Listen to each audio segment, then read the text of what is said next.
So I'm the CEO of AgFunder, and you can kind of think of us as the angel list for food and agriculture technology companies.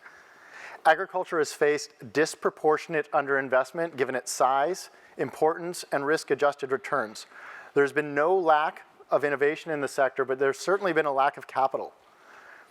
When agriculture is underinvested in, I think we all lose, and it's in our best interest to affect some sort of global change here.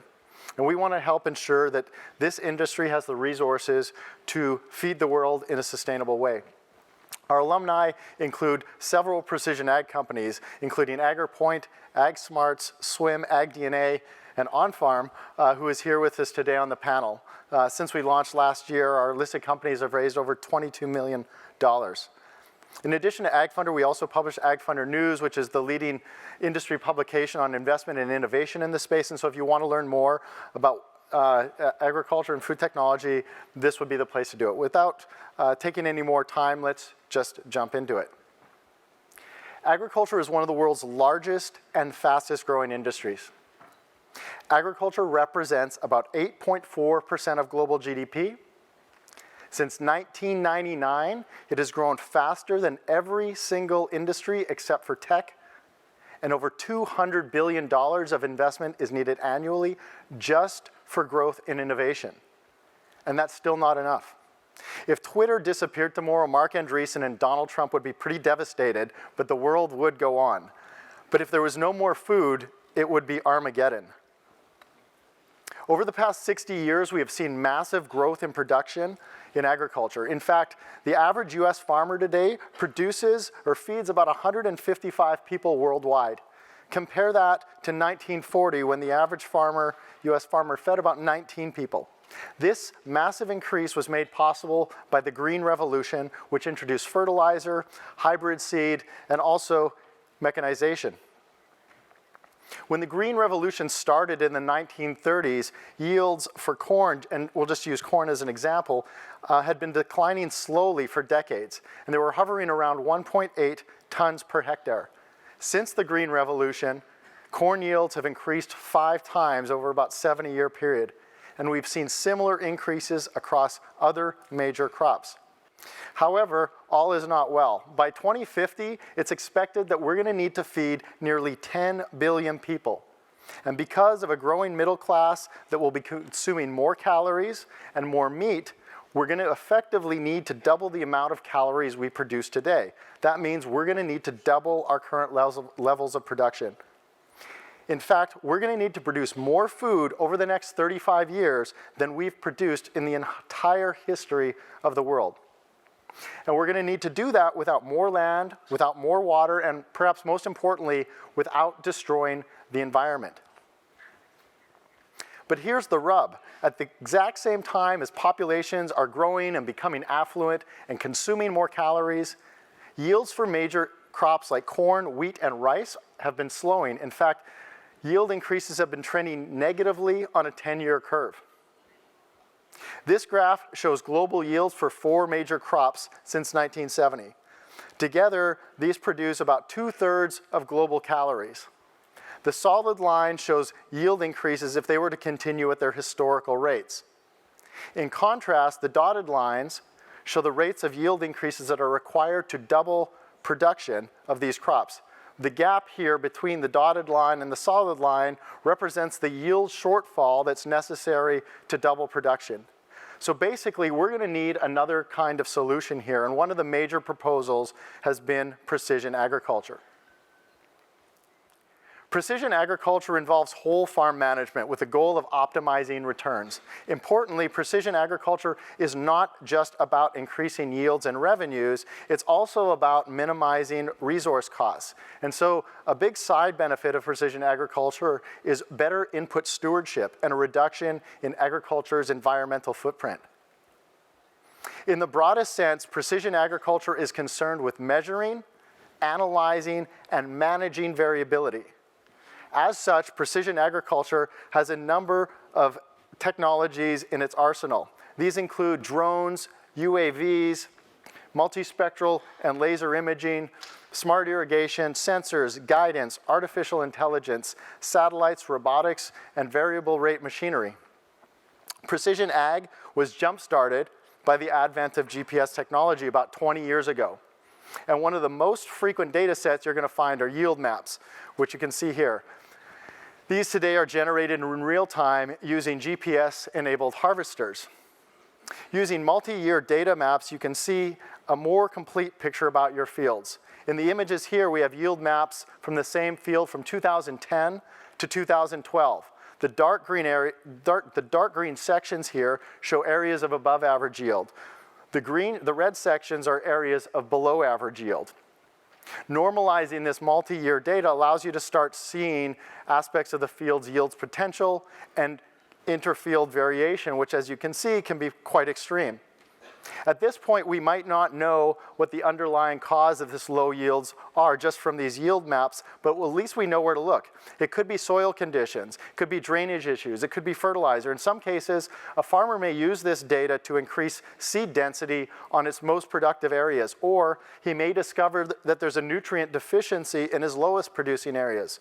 In other cases, a farmer may decide it's just more cost effective to take certain sections of land out of production altogether. Once we've analyzed our data and ready to take action, so another part of precision agriculture involves uploading prescriptive maps into GPS-enabled tractors and applying these prescriptions using what's called variable rate technologies. With variable rate technologies, we can apply the exact amount of fertilizer or pesticide at any square meter of a field. And they generally allow farmers to use far less inputs, again, making it better for the environment. Prescriptive maps can also be combined with variable rate seeders to plant seeds with greater or lesser density. And they can even control the drill depth in real time to account for differences in soil conditions. Not too far off in the future, seeders are also going to be able to select the most performant seed types in real time for any given square foot of soil. For example, some seeds may be more performant in salinated soils and can be planted there on the field, and other seeds may be more performant in drier soils and can be planted in those sections of the field. Robotics and diesel engine motors are another emerging area of precision agriculture. Here's a picture of the Spirit tractor by a company called the Autonomous Tractor Company, also called ATC. Well, many of you have seen GPS driver assist tractors. These are not true autonomous vehicles because GPS is just not reliable enough. You need a GPS signal guaranteed full time, and so if you can lose those signals under a canopy or a tree line. In contrast, the Spirit tractor is a true autonomous vehicle. It uses laser guidance systems, AI, and electric drivetrains. It actually has accuracy down to the sub-inch level. And so, while the Spirit tractor won't be ready for probably 2016 or 2017 in the commercial market, they have developed an autonomous driving system which retrofits to existing tractors. And you can actually go out and buy this today. And so while driverless cars may be 5 or 10 years away, the world of driverless tractors is already here.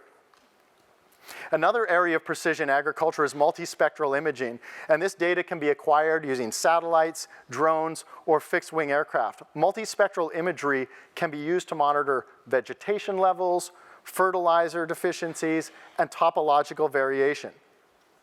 These technologies can be useful midway through your crop season because they allow farmers to identify problems across thousands of acres of land and address them individually. Finally, precision agriculture is not just limited to row crops, and the same principles can be applied to orchards or even livestock. One company that we worked with called AgriPoint has adapted LiDAR radar imaging, also called LiDAR, which has been used in architecture for many years to create 3D point cloud images. You can see it up there on the right-hand side. Applying this technology to agriculture, AgriPoint can go out and map an entire orchard in 3D. They can run flow models to see how water pools, and they can use 3D models to go back and even count the number of fruit that was in a field. So I hope that this gives you a little bit better understanding of the scope and spectrum and the opportunities in precision agriculture. Right now, I'm going to hand this presentation over to Lance Donny, the CEO of OnFarm. He's going to give a short 10-minute presentation before we then move to a Q&A period. Thank you.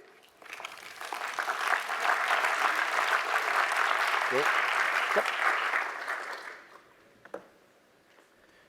Thank you, Rob. Let me get us to the right deck. Appreciate the time today and inviting us to come talk about ag data.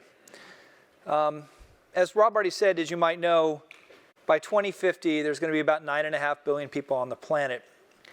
What you also might know is that the US and Europe is going to lose its status as leading the world in middle-class incomes. Most of that will go from 2/3 will go down to 20%. Most of that growth will happen in China and India. And what happens when middle-class incomes increase, their diets change. And I think Rob already pointed that out. They want more meat, vegetable, fruits, and things that we enjoy on a day-to-day basis. And so the combination of 2 billion more people on the planet and changing diets are going to force farmers to act differently. We need to increase production by 70 to 100% over that time period.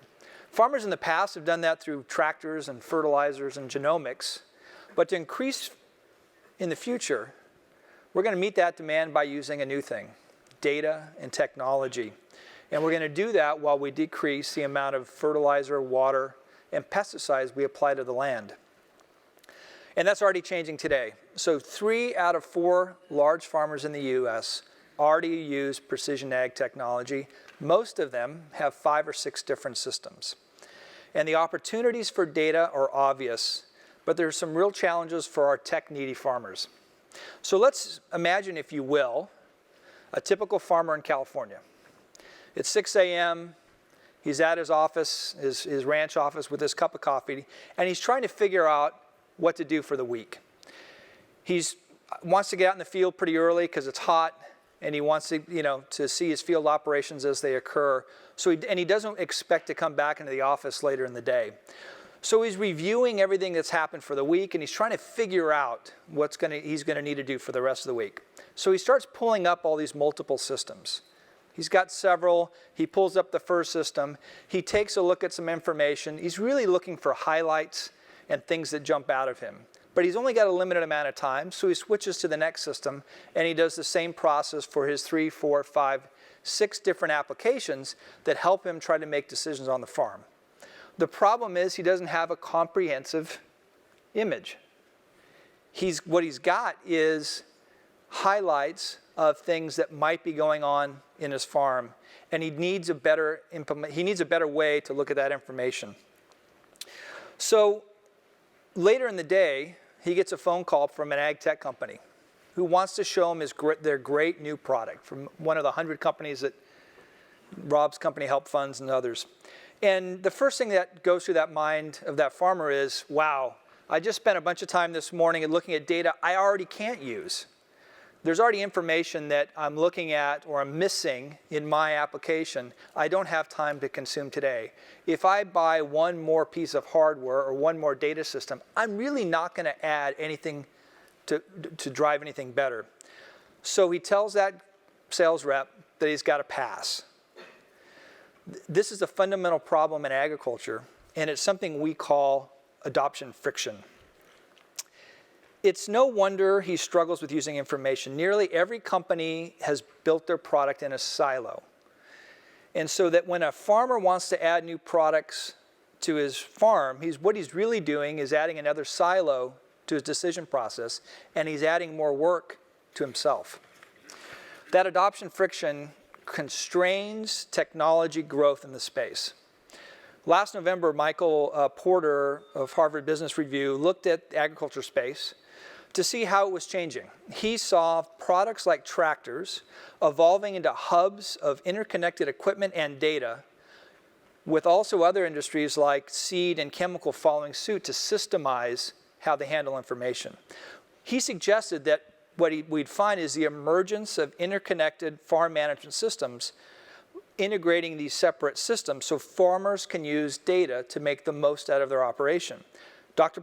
Porter said, "This opens the door for new competitors, such as the productless OnFarm, which is successfully competing with traditional agriculture equipment makers to provide services to farmers through collecting data on multiple types of farm equipment to help growers make better decisions." When we started to build OnFarm in 2012, 2012, it was obvious that farmers needed data for better decision making. But to solve the data problem, we needed actually to take a different approach than what had traditionally been used in agriculture. Building an integrated farm management system, as Dr. Porter suggested, was a complex problem. The industry had hundreds of companies. There were no data standards in the industry, strong farmer advisor relationships in place, and unique challenges regarding the hundreds of different crops that we grow. To break out of this, OnFarm had to, in essence, invent a new data platform. See, farmers had always used technology from multiple sources. The industry calls this mixed colors, referring to the color of the equipment, kind of like in a sports theme metaphor. Like I like cardinal, but I wouldn't put cardinal and gold together. More importantly, these companies had different APIs, and none of those APIs were easy to get to. So we initially built an integration engine that could handle the incredible amount of stream data from the equipment that's possible in a connected environment. And as importantly, we began building the relationships in the industry with companies that had hardware or data. We actually had to figure out how to navigate the industry silos and convince companies that it was in their best interest and their customers' best interest if we brought the data together. That was unique in farming. It took some time, but OnFarm built the largest integrated network of companies in ag today. We have nearly 50 companies integrated with just about every kind of farm data used in ag, allowing us the ability to deliver an innovative, integrated farm management solution that fits the modern farmer's need.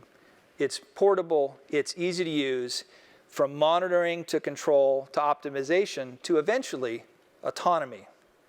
And this integration creates a ton of data to use. I suspect more than a few of you are interested in where are the big data problems in agriculture. So for our part, this is what OnFarm does. Today, we connect to nearly 40,000 sensors in the field. And we pull in the month of September, we'll pull in over 50 million sensor readings alone. By this time next year, that number will probably increase tenfold. It is a tremendous amount of information that unlocks great potential for analysis and development of new data systems. And I mentioned earlier that building the technology partnerships was an important piece and a new piece in agriculture. We needed a strategy that really helped us increase the value as we grew the market. So we built, which commonly referred to as a two-sided network effect. Companies like Facebook, Uber, and Airbnb use it very successfully.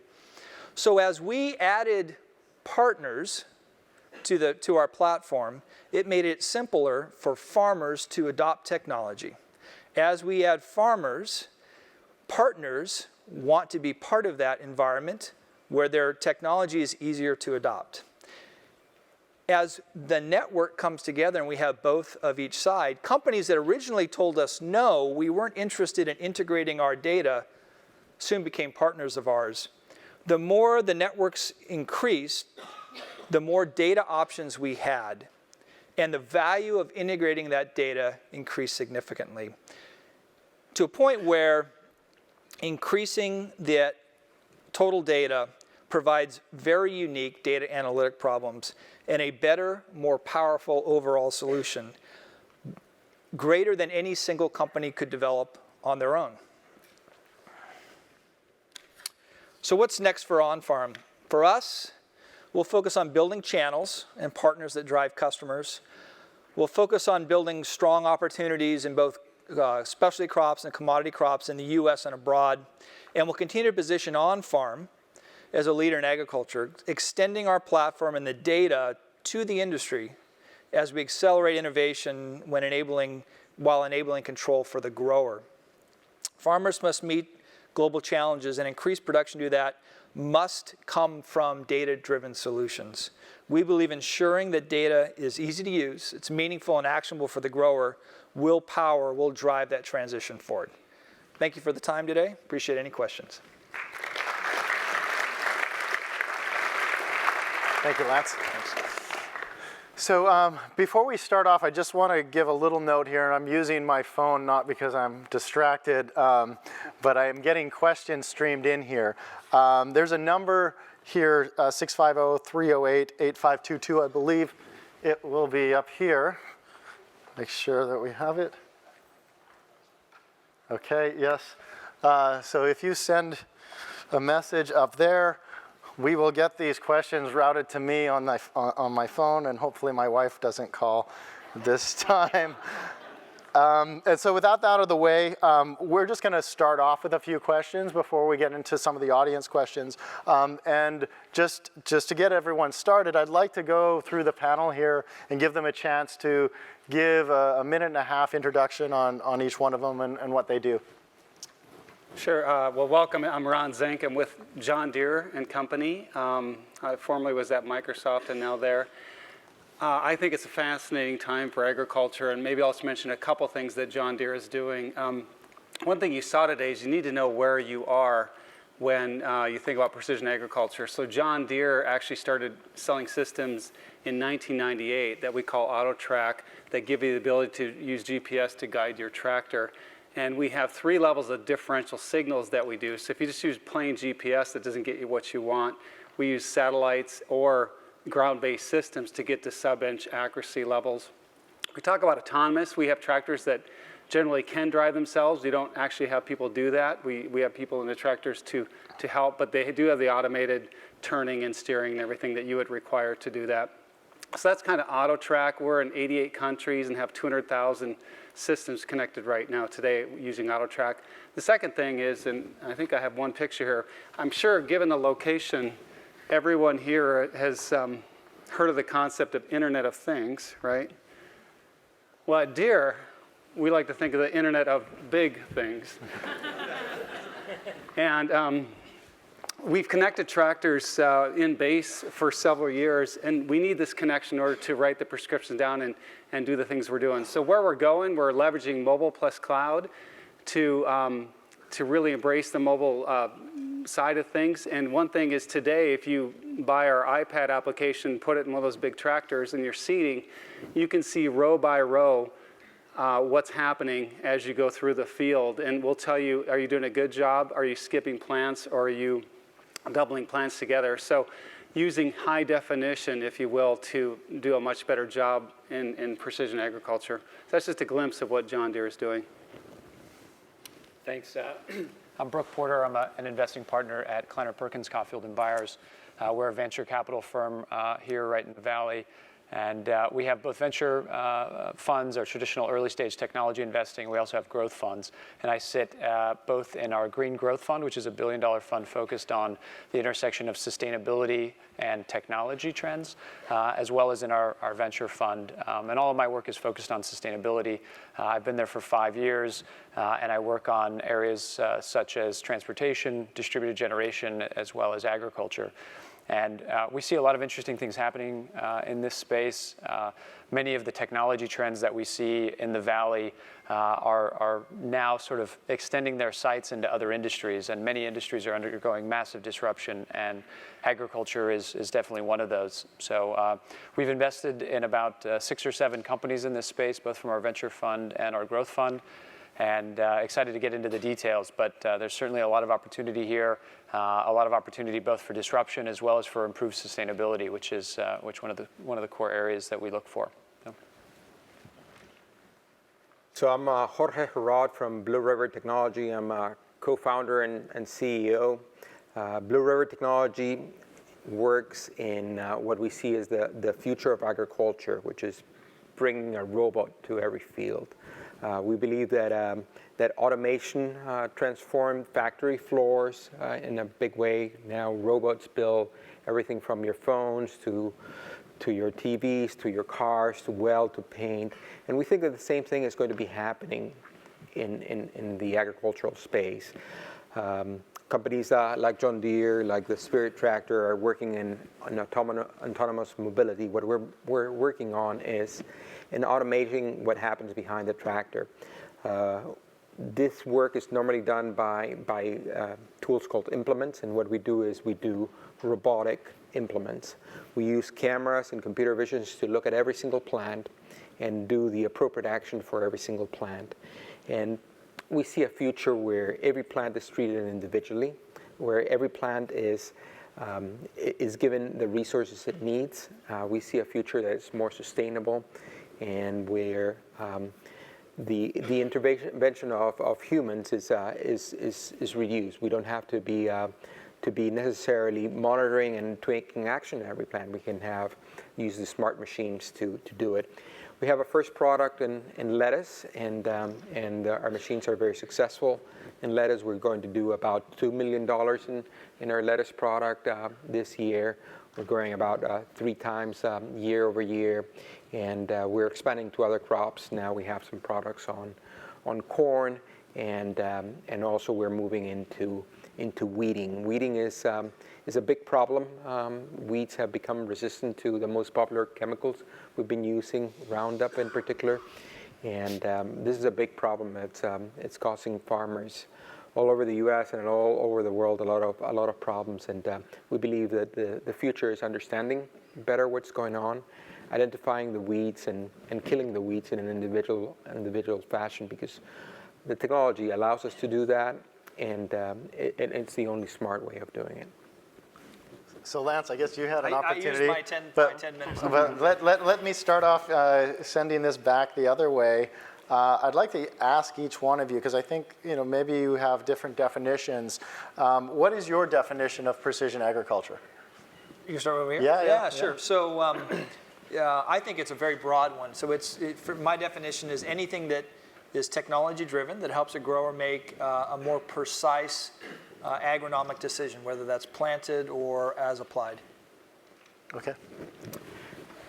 Yeah, I think that furthermore, to further that definition, I think that one of the trends that have been happening is that we've been moving to smaller and smaller. The state of the art is combine width, which is about 10 meters, about 30 feet. That's kind of the state of the art, but we see that number collapsing. In other words, there's a way now to figure out what those 30 feet need. But there's about 1,000 plants of corn within 30 by 30 feet square, and that's a lot. And the individual unit that we're at the end of the day trying to manage is a plant. So I think that the future of precision agriculture is going to be more around about understanding what each plant needs and delivering that to the plant. Yeah, I think Jorge's right. I think it's ultimately going to get down to the plant level. I think one of the biggest challenges, though, is what are the data sources that you're going to use to make those decisions? And what's exciting is that there are more and more emerging layers of data being developed, with Earth observation, remote sensing, satellite imagery. That's one of the leading factors. You have the Internet of Things happening and connected hardware devices getting more and more of the as-applied data coming off of the tractors themselves. You have other trends such as UAVs and drones, and it's to me, it's really the intersection of all of these converging trends that represents a really interesting opportunity, and that sort of embodies precision ag to me. Ron? I think of turning data into insight, into action, which is 3 things, but actually there's a 4th thing that's really important. That is, you have to prove out what you've done. And I think that's one of the challenges, because if you think about agriculture, you have different weather, you have different water events, you have pests that come, and so if you're a farmer investing in precision agriculture, which of these worked and which didn't in any given season or any given month? And so you need to round trip it back to say, how do you remove variables that you can, and the ones you can't, deal with those in a methodical way to understand what to do the next time. So it's the round tripping of the action that's important. Great. So another question I'd like to get into is maybe for the nerds out there, it's just maybe dive a little bit into some of the technology that you're using and describe it, how it works, and why it's interesting. So we can start with you again, Ron. Yeah, I mean, you got a lot of stuff at John Deere. What's the coolest machinery you've seen? Well, this year, the last couple of years, we came out with a new planter where traditionally you could drive about 5 miles an hour at scale, planting corn or soybeans or something. And this new planter, instead of, it used to be a seed tube where you bring the seed down through air and it would just land. We use a brush-based system now, and you can drive up to 10 miles an hour, but more importantly, you're putting that seed exactly where you want it to be at the right spacing and the right depth. So I think we've solved a major, major problem in agriculture by creating this product. The second thing that we'll talk a lot about is just how do you use the cloud-based technologies to start to do more and more things. And we will talk about interoperability, bringing things together, disparate systems, not only across the Deere fleet, but all other people's equipment. And that's going to be a very important thing, too, that you're seeing some innovation around. Okay, and I guess, Brook, you've got maybe a few favorite children. Yeah, it's hard to pick, talk right? about? I'll mention two, I think exciting technologies and trends. One is in drones.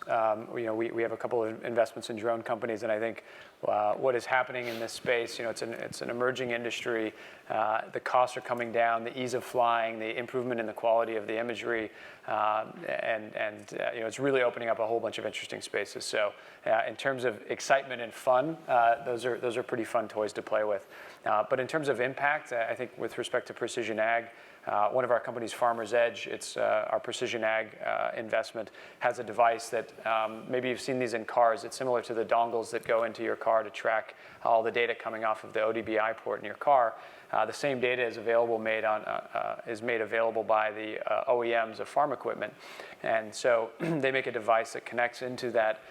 They call it the CAN bus, and can take all of that data, the speed of the tractor, the amount of chemicals or seed that's being applied, and take all of that and stream it to the cloud instantly. And so for the first time, you're getting a whole new, very, very rich data stream collected on multiple continents on millions of acres. And that opens up a whole bunch of really interesting possibilities for the first time. Jorge's got some amazing technology here, so let's hear about it. Yeah, thank you. So let me talk a little bit about our lettuce thinning machine, which is the first one we entered the market with, and I think it's very, very cool. We use cameras to look at plants, and as the machine is being driven through the field, it can look at every plant and decide whether the plant is a plant it wants to keep or wants to kill. We keep, for example, plants that are part of the crop that you're planting, and we kill weeds that are plants that shouldn't be there, and they're reducing yield. So we have the ability to look at plants and make a decision very quickly on whether this is a plant that should be kept or killed. And what we do then is we spray the plants that we want to eliminate, and we do this in a fifth of a second. This is very fast. We do it as we're driving at around 4 miles per hour, and we spray precisely on the weed without spraying on the plant we want to keep. And not only that, we then have a second camera that looks at the results of what we did and figures out whether we sprayed exactly in the right spot or not. And we do this in about, again, a fifth of a second, which is about half the time it takes a human to blink. And we are able to know if we're hitting exactly the plant or not. If something moved, the height of the planter moved, if the viscosity of the liquid changed, and we're able to what is called close the loop. So we are constantly hitting exactly where we want. We're able to hit about a quarter of an inch precision, and just see it and operate is amazing, but seeing it in the face of the farmer is, I think, what really is impressive. When the farmer sees this technology having an impact on its field, and the farmer knows how much work it takes to do this, and having it be happening almost automatically, about 5,000 times per minute. We take care of about 5,000 plants every single minute. It's just the face of the farmer just lights up, and is so thankful that this technology exists. For lettuce, this is just terrifying. It's like the Terminator, I think. They see this thing coming. I'll give you two shorter ones. One for geek's sake, for tech's sake. And just if you haven't been in the IoT space, and if you're in the IoT space, you know how difficult it is to manage connected devices. And so the one thing that we're really kind of proud and geeky about is that when you connect to thousands of different sensors that can be reporting to you data from all different ways and different time frames and different protocols, it's really messy and challenging to deal with that kind of data. So it's one thing to go, I own the equipment, I know how the equipment reports to me, and I can kind of control that. It's a whole different environment when it is chaos, when it's data reporting every 5 minutes, every minute to every 2 hours, 4 hours, and it's all messy. And how do you, how do you make all that data when it comes together sync, right? For us, we spend a lot of time figuring out how do you sync up data so that when you get one data set that came in at 12:01 and 30 seconds, and you get another data set that's correlated to the first one at 12:01 and 50 seconds, how do you make those things line up when you're managing data in the future? That's kind of geeky stuff that no one really thinks about, the complexity of all the data we deal with. And the second is something that we're coming out with next year, which is harvest prediction for leafy greens. And so how do we, in California's had some really weird weather the last few years, no rain, and a lot of different harvest dates and how fast things move. And so next year we'll have a harvest prediction system that will, for leafy greens, that will give somewhere around 2-day prediction on the leafy green market on a field level basis, specific to the crop, specific to the field itself. And for lettuce, you guys know lettuce grows really well, that are trying to supply to Walmart and everything else, understanding logistically, labor, and when things are coming out, that's a huge deal. So we're pretty excited about that. So I want to throw a little gasoline on this conversation. So we have an incumbent here, we have a couple startups, and so I'd like to ask you, Ron, how does John Deere look and compete with startups? And similar for the startups, how do you compete against the big incumbents? Somebody's going to win. Which one is it going to be? And what's your maybe competitive advantage? Well, I think there's multiple winners often, so there are losers. We don't plan to be one, by the way. But no, I mean, we embrace startups. It makes sense. Large companies can't innovate at the speed that small companies can. That applies to agriculture, to software, to anywhere else. So we embrace startups, and we think they're good. And part of it is, if we see something that's great, let's adopt that if we can. On the digital ag side, we've been thinking hard about not just embracing small companies, but everyone. So one product that Deere put out this year, we call it mobile data transfer, but all these embedded systems have data. We want the data off those machines, and some of them are connected, but many are not. And so we developed this little dongle, if you will. It connects in and you use your Android or iPhone, and you can bring data off of any system, egg, leader, case, egg code, Deere, others. So that's a kind of a multi-system approach that we've brought to industry, and our clients really like that. On the data side, we have over 50 API agreements through our cloud to share data that comes into the My John Deere Operations Center out to people who want it. We'll sign up anyone to that. So we're trying to be an enabler, if you will. We're not going to go out and make agronomic decisions. That's not our wheelhouse. Our wheelhouse is around the technology that does the production system. So we want to bring people together to do agronomic decision making. We think there's tons and tons of people out there. So we're hoping to enable all that. A true statesman. I mean, you know what side of this argument we're on, right? We're funding the startups. So, I think we see this in a lot of different segments, and I sort of mentioned this in my intro, but I think it's worth noting that, over the last 30 years, technology companies in the Valley have mostly been competing with each other, right? It's sort of the Apple versus Google versus Facebook, Twitter. And what we're seeing in the last few years is that this world's kind of opening up, right? And many of these big tech giants are actually turning their sights to other industries. Look at what Apple's doing and talking about healthcare and cars and the home. And look what happens when a company like Uber goes after a stagnant incumbent industry like the taxi industry, right? They just get decimated. So I don't think ag is going to necessarily get completely decimated in the same way. I think there's a basis. I think John Deere's a perfect example of the sort of hardware layer that's been established. And that just sets the stage for a bunch of potential software companies to come and really innovate. OnFarm's a good example, as well as a number in our portfolio. But there are new emerging technology trends that, frankly, a lot of the incumbents have no expertise in. Machine vision, right? Deep learning.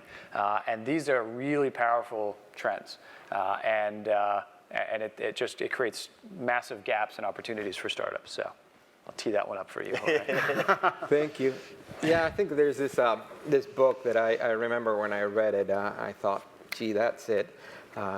Innovator's Dilemma, right? It's basically about being not exactly where the big companies are. That's try to use technology to your advantage. Try to innovate faster. Putting it a little bit into the field of agriculture is don't set the sights after the main market where the big companies are focusing their efforts, but start in vegetables. And it turns out that vegetables is a perfect place to start. And over the years, it's been where the majority of big innovations have happened. Right before there was genetic engineered corn and soybeans, there was cow gene working in tomatoes. That just makes perfect sense. It's you start where you can have an advantage, where it's a market that is not being looked at as with much attention. We picked in our case lettuce, and we picked a technology that we see it as coming in the future, right? That it's maybe too advanced yet for the main market. So it just makes perfect sense to start it in a small, little secluded Salinas Valley, just very close to where we are, about an hour away, and innovate on it. And the other key thing that we like is this ability to iterate, to innovate and iterate and test very fast. And it turns out that lettuce, which is this very nice little secluded crop, is also one of the crops that is most ideal for iterating. It's grown year-round. Most crops get planted in spring and harvested in fall, right? That's the natural cycle. But we haven't yet developed a technology. Nobody has developed a technology to store lettuce. If we eat lettuce, we need to be harvesting it fresh. We cannot can it. We cannot freeze it. We cannot put it in a silo. There's just no good technology to keep lettuce for more than 3 weeks. So that means that they need to plant it every day. So if you're going to do an innovation, it needs to be in agriculture. It needs to be in a crop that is not the ones where the big companies are focused. And it needs to be in a company in a crop that it has this ability to iterate a lot on. And looking at the map, it's just obvious. Lettuce is the one where to start. We prefer the partner model. I think I was pretty clear in that. We want to be really good at what we do, and we want to stay out of all things we don't do well, right? So we're not going to build hardware. It's not our specialty. I think companies there are very few exceptions that can build really good hardware and really good software. It takes a lot of money, a lot of expertise. We think it's much better to focus on one specific niche and work with lots of companies that innovate around their key markets. And Deere's been a great partner of ours, and growers are going to adopt. Deere at 178 years old is not going away. No one's going to displace them out of Silicon Valley. I'll make that bet today. Probably it's pretty safe. But we can innovate around things that they're not working on, right? And try and fail in different things and in different markets and in different technologies, and not have big failures. You know, for Deere to launch something on a big scale is a big bet. We can do similar things on smaller bets in smaller scales, prove them out, and then ramp them up into market, either with partnerships like John Deere or side by side, working in similar markets where we're not necessarily working directly to displace, but we all know ag's got to grow. We have to make more investment in ag, so let's find ways to raise ag up. There's going to be winners and losers in that, but we're going to focus on ways we can benefit through partnerships like Deere, not worry about can we build a better combine. Great. So we're going to move over to the audience questions here. So, and I'm going to have to squeeze my phone a little bit. So for startup companies, what is your recommendation for overcoming distribution channels associated with reaching growers? In other words, how can startups get their products in the hands of growers? I'll take the first crack at that. Is that okay? Please, yeah. Sure. So understanding the ag space is really important, and that the relationship with the grower and the advisor and their key suppliers is very strong. And I've owned in previous company and current company many ways to go to market, many different channel strategies to go to market. The one we prefer is actually working through the channel that works with the growers. So you can build a sales force that goes out and sells your product to the grower directly, and it works for certain products. Ours, as a SaaS-based software company, doesn't have the economics to go out and take up somebody and drive them out and have them visit 1 or 2 farmers a day maybe and try to make a sale. That just doesn't scale very well for us. So for us, we really prefer working with the agronomist, the crop consultant that the grower trusts and uses, where we're the technology software piece that helps them do a better job with their grower, as well as the grower doing a better job. We think that's a heck of a lot more efficient model for us to scale than trying to do one grower at a time. Okay. So I think that's conventional thinking. You have to work with channel partners because the farmer has only so many people that has access to them, only so much bandwidth. But one of the challenges we've found as companies of ours have tried in the past to partner with those channel partners is that there's an impedance mismatch, right? You have this big incumbent that's selling maybe multiple products, and you try to add into that portfolio, and you just get lost in the mix. And so you end up losing a couple key things. One, you don't have that contact with the farmer, with the grower, so you really don't know what the grower is thinking, and you don't get the feedback and the iteration that Jorge talked about. The iteration is critical. And the other thing is, you don't control that salesperson's time. So you don't know whether your product isn't working, or whether you just don't have the right incentive structure, or whether just something else is broken with your partner. So we've seen companies spend a lot of time and waste a lot of time, thinking they partnered with the leading retailer, only to see that effort completely fail. So our view is that you actually do have to find a way to get to that grower one way or another. And the best way to do that is to come up with a very, very compelling and immediate value proposition. And that's one of the challenges in precision ag is there are a lot of these little things, little slivers of value, but you really have to go after the big ones, and you have to deliver some compelling value very quickly, demonstrate ROI.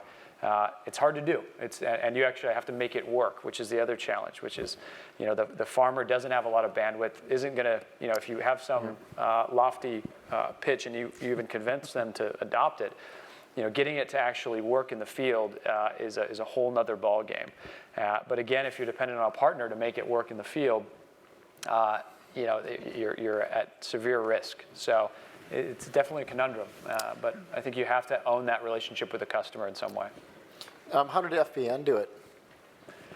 They go right to farmers, right? Okay. They have the farmers, adopt their platform, and Farmers Edge does the same thing. They set up hubs and they have those relationships directly with the growers. The key is getting leverage, right? You can't afford to deploy a massive sales force, so you have to find a way to own that relationship but get leverage on your people. Mm-hmm. Yeah, and I think you said it well. I think to us it's all about maximizing learning, as I was saying, fast iterations, picking the right crop that we can iterate 10 times in a year as opposed to once. And to maximize learning, you have to be touching the customer. You have to be getting the feedback directly from the customer. You have to be maximizing the learning you get in every single iteration. There's just no other way to maximize that learning. And to us, the way we decided to solve it is by providing that service directly. So we go directly to customers. Not only do we sell to customers, but we sell it as a service. So our people are the ones operating the machine. Our people are the ones that are taking responsibility for a job well done. We take actually the liability of doing that job to the same standards that they would do it, and 9 out of 10 times we do it not only the same, but we do it better than they would, and that's what provides for a happy customer and maximum learning. Great. So given that farmers keep their tractors and hardware for years, if not decades, how will hardware investment constrain growth in precision agriculture? And maybe more specifically, what are some of the other major bottlenecks that limit adoption rates?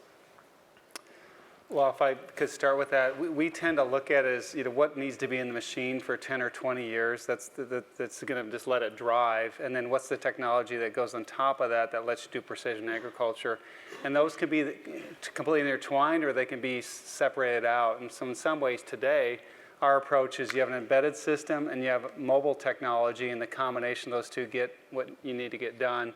And so then you can upgrade the embedded if you want. That's harder. You can upgrade the communication systems. That's harder. But the mobile technology is really easy to upgrade because someone brings in the latest version of a tablet or an iPad or whatever, and then you do the app download and you're off and running. So that's the kind of a bifurcated way we're looking at that today to keep current on these systems and have the ability to go back. I think you can look at the auto sector as one great example of how this has worked, and how Silicon Valley's approach to rapid iteration and software-based changes has been very different than incumbents, right? You saw what Elon Musk did with over-the-air updates in his car, and continues to do. And I think that is the same philosophy that a lot of our companies are taking. More of that rapid iteration software. Be able to constantly update your product, and make sure you have the hardware base that's scalable over time. But the other challenge is just nature and cycles, right? There's only so many cycle times in a growing season, so unless you're in lettuce, you're sort of limited by some natural cycles. I think that is the fundamental limiting factor in this sector. Is you can only do you only have so many crop cycles, right? A farmer has 30 crop cycles in their career to experiment with, so that's a fundamental challenge.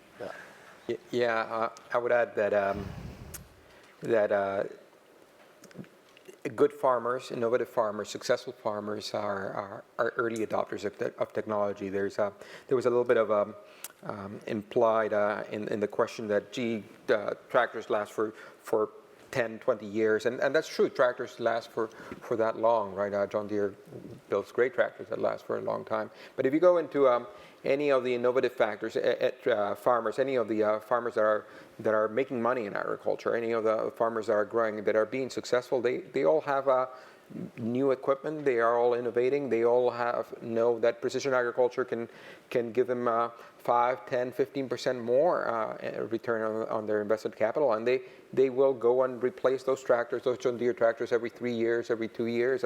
Bolthouse, for example, I understand they replace all their. Bolthouse is the largest, or before they were bought by Campbell, was the largest carrot grower in the company based in California. They replace their tractors, all their tractors, every 3 years. Same with Greenway. They are in the up and up in technology. The farmers are not. For sure, this romantic image that sometimes we have of the little house on the prairie that are very, very conservative and being very, very frugal. They are, in many cases, especially here in California, very up in technology, very professional run institutions, very up in the latest technology, and they are early adopters for the most part, the successful farmers. I mean, so we're a software company. We don't do any hardware.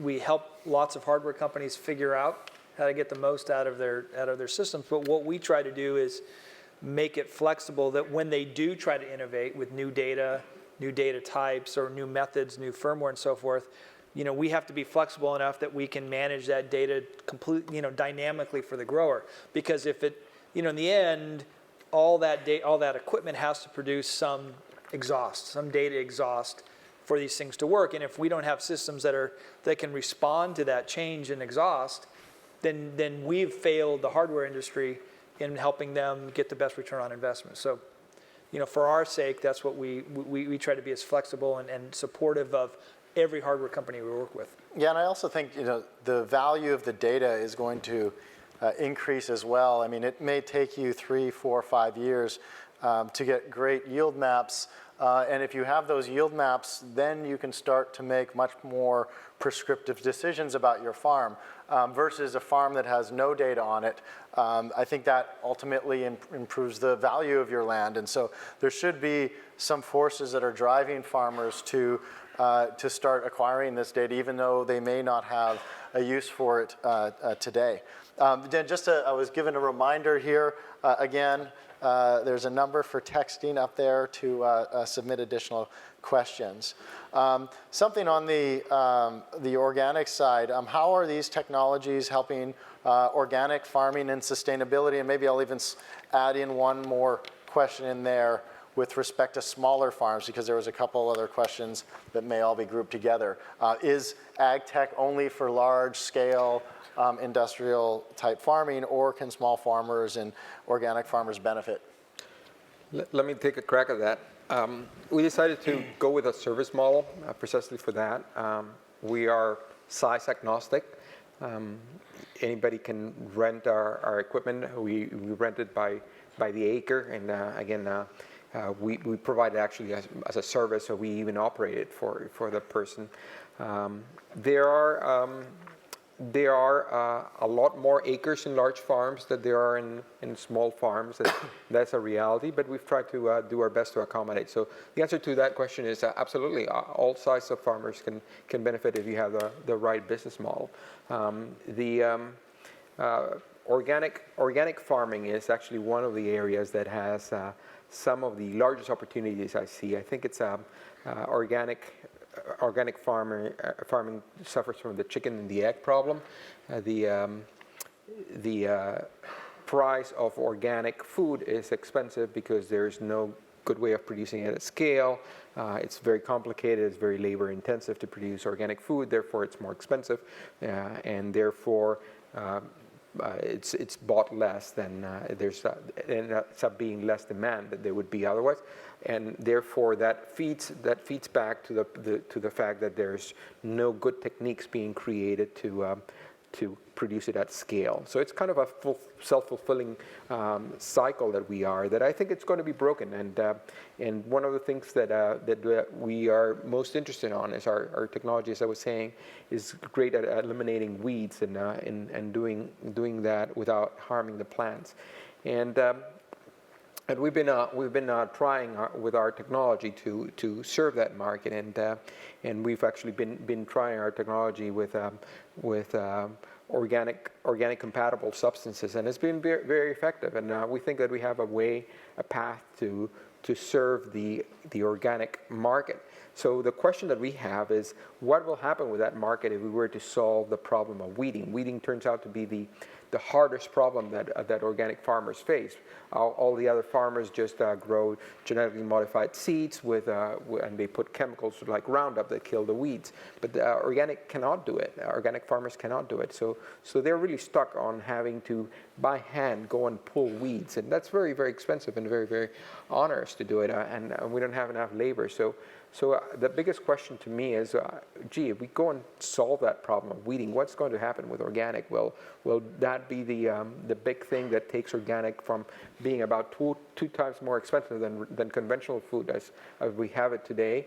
And if that price drops, what will the demand be? So I think it will be an interesting thing to see. Yeah, I think in addition to what Jorge said, we've talked a lot about the farmer, we've talked about technology, but we've kind of left out the most important ingredient, which is the consumer. And there's massive consumer trends. The largest growing segment in food is organics. And because of all this data, this proliferation of data, it's kind of demystified the supply chain and the manufacturing processes of a number of industries. And I think that transparency, that leads ultimately to transparency, which leads to more informed consumers, more informed buyers that demand to know how their food is grown. And the more they learn about it, the more they want organic foods. I think you're seeing trends like Walmart, adopting organic food and forcing their supply chain to meet the same price targets as they had previously. So some of this is being sort of mandated by the retailers, but ultimately it's the voice of the consumer that matters the most. And as that demand grows, there's so many technologies that are being developed, like Jorge's and others in RNAi. In biologics and in data management techniques and automation that can dramatically improve the efficiency of organic farming. So that's one of the areas that we're certainly following very closely. We think it's a huge opportunity. Ron, I've got a question here from the audience for you. Is onboard applications of John Deere, is this a cost center or a profit center for you? The person is basically curious as to the business model and to what John Deere is becoming a software and data company rather than a physical products company. Are you evolving? Well, I think we have been evolving to both, that we're not just an equipment company. If you think about what I mentioned, in 1998, we started putting differential signal corrections down to guide GPS tractors, combines, and sprayers. So we actually lease space on Inmarsat satellites to do that, which I think is pretty high tech if in anyone's definition, and that's 1998. The business I run, onboard applications, is a combination of mobile plus cloud, working with embedded to do things, and we have moved to a subscription-based model, which is different for our customers on that technology. So instead of giving it one time and then you've paid for it for the life of the tractor, that is a subscription-based model, lower price of entry, but ongoing. So that's a difference. I want to get back maybe to the earlier question. The sustainability is a really key element that we care about. And if you think about precision agriculture, it wasn't enough just to have the GPS unit on the tractor. If you're towing something, we actually put GPS units on what you're towing, so you know precisely where that is, and that can control the location of the tractor, so you can control exactly where you want to be. And you think about what that might entail, then if I'm applying nutrients, for example, I can move them closer to the plant, perhaps, and use less nutrients. Or if you think about sensors in the field where I know exactly when to water and what area, I can improve my return on investment and use less water. So I think sustainability will have a big boost from all the technologies we're talking about. To me, when I look at where we're at today, the biggest thing we're trying to do is just make it easier to use, integrate it better. That was already mentioned earlier. We have to make the systems easier to use, and then people have to understand how to use them, but then the prove out point is, did it work? So if I want to try it out next time. But there's a lot of benefit there. Great. Another question here is maybe some questions on drones, actually. What are some of the promising uses of drones in agriculture? Maybe thinking a little bit farther off into the future. You know, we've looked at a lot of companies in this space. The thing that people sort of think of initially is just gathering imagery at large scale on crops, and we actually think that that's the wrong application for drones. I sort of think about it in terms of sort of a general physician and a surgeon. You know, you're going to need some way to monitor your crop at scale on a consistent basis, and my view is that that's most likely going to come from satellite imagery or remote imagery, where it's very low cost and will ultimately be kind of daily data that you'll be able to get access to. But when you actually need to solve a problem, when a segment of your crop has an issue, you can deploy the drone, sort of the surgeon model, to go out and really scout and see exactly what's going on, maybe even bring in some intelligence, some remote sort of assessment, or maybe even have some treatment on board to actually solve the problem that you think is most likely. So that's sort of the model that makes the most sense to me. I think in high-value crops, you know, there are a lot of applications that can be interesting, you know, avoiding predators, birds, all kinds of things that you can imagine. But that's kind of the view that we have. Okay. Yeah, I mean, we were talking about that beforehand, which was, well, there's a lot of effort and a lot of thought about the vehicle itself, right? You know, how is it carbon fiber, and how big is it, and how fast does it fly, and how far does it fly?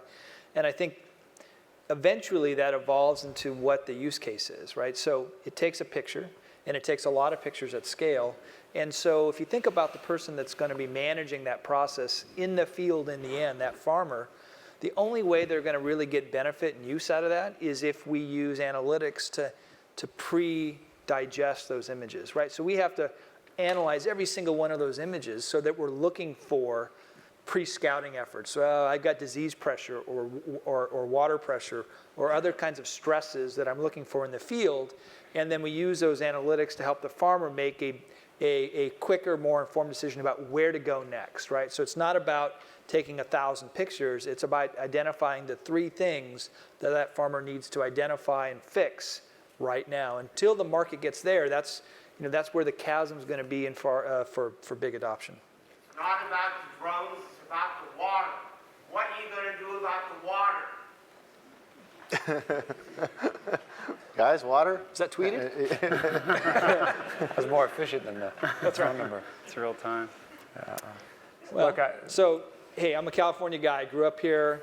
Water is our lifeblood, right? So besides building more dams, which we absolutely should be doing, and that should be, that should be something we think long-term at, we need to conserve every drop that we can, which means optimization, which means sensing. It means better understanding of what's going on in the field, make better decisions in the field, and conserve, whether or not it's raining like cats and dogs, or we're in a drought. We need to be doing that for our crops all the time, because we need we only have a limited amount of resources. We need to manage those really effectively.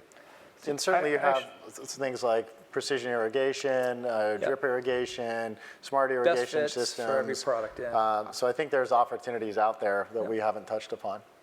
Yeah, I actually don't think it's a technology problem, Yeah, though, that's right? It's, there are lots of Policy, technologies. I mean, look at what Israel has done. There's plenty of examples of how to conserve water and use it more efficiently. This is actually a market problem. It's not a technology problem. We don't have an efficient online marketplace for water in the state of California. We've built, amazing infrastructure to move water all around the state, more than almost any other state in the country. But it's ironic that here in Silicon Valley, where we invented the online marketplace, we don't have a marketplace for water. I think that's the real tragedy. If you create a marketplace, create transparency and pricing signals, all the technology and solutions will come to pass. So that's the reality. You have 1,000x difference in price between the water here in Palo Alto and in the Central Valley. Right. With those price disparities, you're not going to get efficient solutions. Yeah, maybe I'll add one little bit thing. We are about robotics for agriculture. I wish we had a product for water, because it is the problem. Water is the problem, and I think it's. You said it well. It's not technology. Is not the solution. It's market. It's one of these cases where it's called the tragedy of the commons, right? It's water until actually this year you could pump out of the underground. You could make a hole in the ground and pump as much water as you wanted out of that. There was no regulation, and under those conditions, it just doesn't make sense to conserve, because if you start spending money in conserving, you make yourself less profitable. That means that your neighbor is going to be more profitable. So it's this problem is well studied by economics, and it's called the tragedy of the commons. That who belongs to everybody really belongs to nobody, and gets abused and gets overused.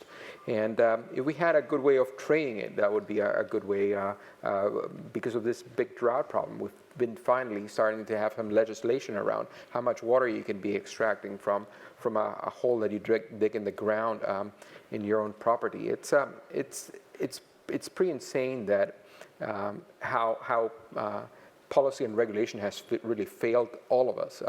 And you're absolutely right that it's a big problem. It's insane that we have a drip irrigation, and drip irrigation is a technology that can save about between 10 times and 100 times, be more efficient than using flood irrigation. Yet in California and Arizona, which is a desert, we use flood irrigation from the Colorado River to be watering our crops. In California, in the middle of a drought, we have close to 1 million acres of rice, one of the 30th crops in the world. It's alfalfa. Why is that? Because we have grandfather rights, where some farmers can just use basically as much water as they used back when the dams were built by regulation, and not pay anything for it.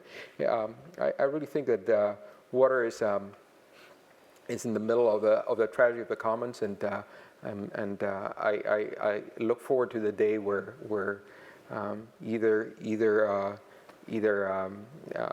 either private capital or policy fixes it, because it's not going to be fixed if there's no transparency, if there's no incentive to fix. It's literally cheaper to put a lot of water using flood irrigation than installing the drip tape, and nobody will install the drip tape until there's an incentive to do so.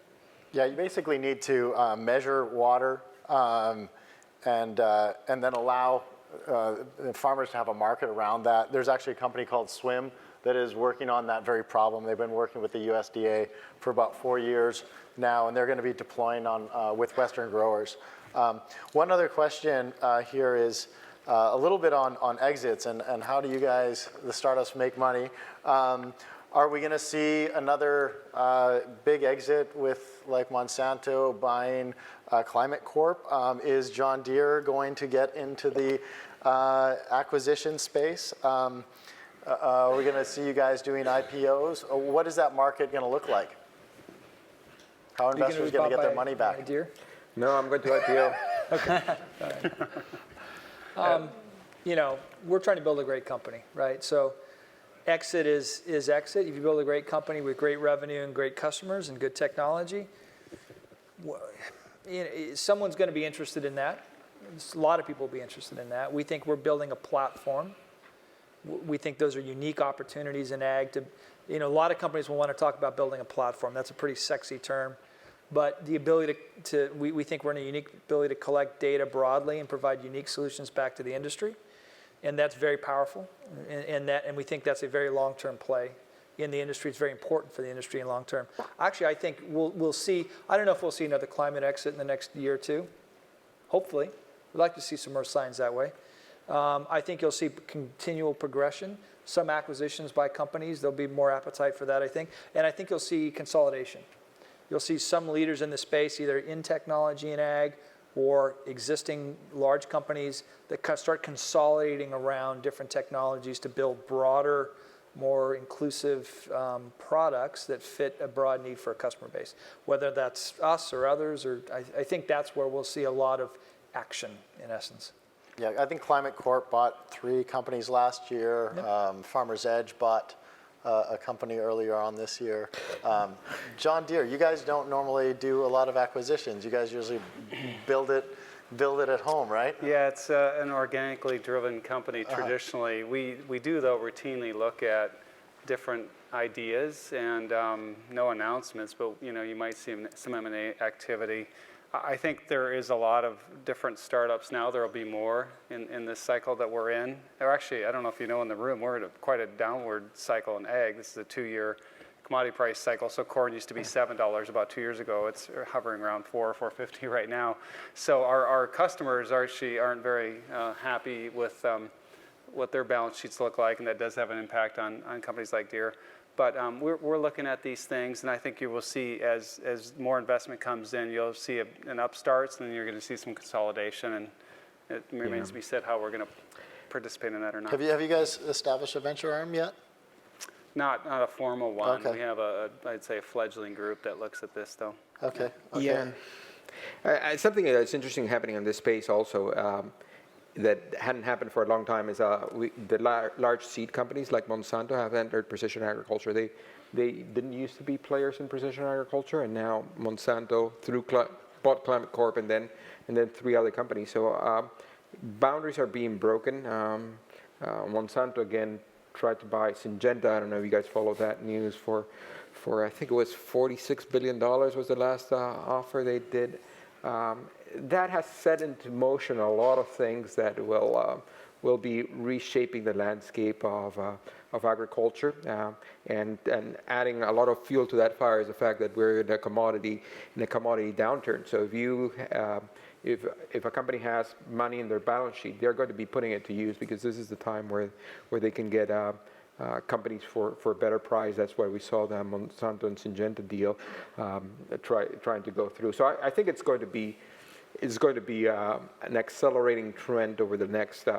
My prediction is that over the next 3-4 years, we'll see more activity than we've seen over the prior 3 or 4 by a large factor. I think it's actually a very, very exciting time to be in this space, and that there will be more news coming out of it than there has been to date. I think it's a phenomenal time for people to be in this space. Yeah. Brooke, You're the experts in it. Yeah, Brooke, what are you looking at? You got to get paid, so. Yeah, I mean, I think Climate Corp sort of sparked a whole initiative throughout the industry. If you look at the traditional platforms of the major ag companies, they're very different looking forward than they were 10 years ago. And many of the potential leaders in the ag space don't have one or more of those platforms. So they're looking at startups and technology companies to help establish that. So I agree with Jorge. There is a lot of interest, a lot of activity. Every major ag company either has a venture arm or is forming one. We have meetings, probably every week. An ag-related industrial company wants to come through and talk about trends in the sector. So The question is, what will they pay? Will they all pay as much as Monsanto? We will see, but it's certainly a very large industry, and there's a lot at stake. Yeah. So it'll be interesting to see which companies break through and become leading independent companies that can go public. We think there's a lot of potential for that too, especially as you get closer to the consumer, right? Maybe in food tech and other spaces where the consumer can relate more. There's a lot of upside in the public markets there. Yeah, and I think it's also important to remember when Climate Corp came out, I think it was 2006, they got acquired in 2013. They probably had about $113 or $110 million of venture capital behind them. So they were not a small company that just came out of nowhere and got acquired by Monsanto 18 months later. They were a long time in development and built a really robust platform to get there. We've got about 4 minutes left. And so we'll just ask maybe one more question here. In the AgTech space, what opportunities are there for entrepreneurs to partner with or compete with some of the incumbents? Well, I just think there's just so many opportunities outside some of the core stuff that's already being done. And for example, what Blue River is doing on identifying weeds, there's probably hundreds of different avenues you could look at. So I think there's room there if you want to be entrepreneurial and think through not just the large ag sector, but across the board what you might do and how you might contribute. There's opportunities. I think one piece of advice I would give is that, as an entrepreneur, you should be leveraging some technology trend that the incumbents are not yet embracing and not yet leveraging themselves. So don't build combines. Go after some other big data trend, and especially in the area of just software in general, deep learning, machine vision. These types of areas are places where you're likely to be able to create some space for value over the long term. Yeah, I agree. I think that there's nothing sexier than robotics and except for big data. What does your wife think about that? Suddenly this moved to the aftermarket. I might be a little bit biased, but I think she, deep inside, really likes robotics too. I think that you're absolutely right. It's not go where incumbents are already. Not build combines is a great way of putting it. It's think about innovative ways of doing it. There's plenty of ideas out there that haven't been thought out yet. So I encourage people to continue to think about it. However, something that whenever I get asked this question, I also encourage people to think is coming up with a brilliant idea and then going and executing is hard. It's not an easy proposition. I think that there's a lot of great companies, and I know a lot of entrepreneurs here that have fascinating ideas. So I think that one way of getting there is go and join a startup. Again, I might be biased, but I nominate Blue River.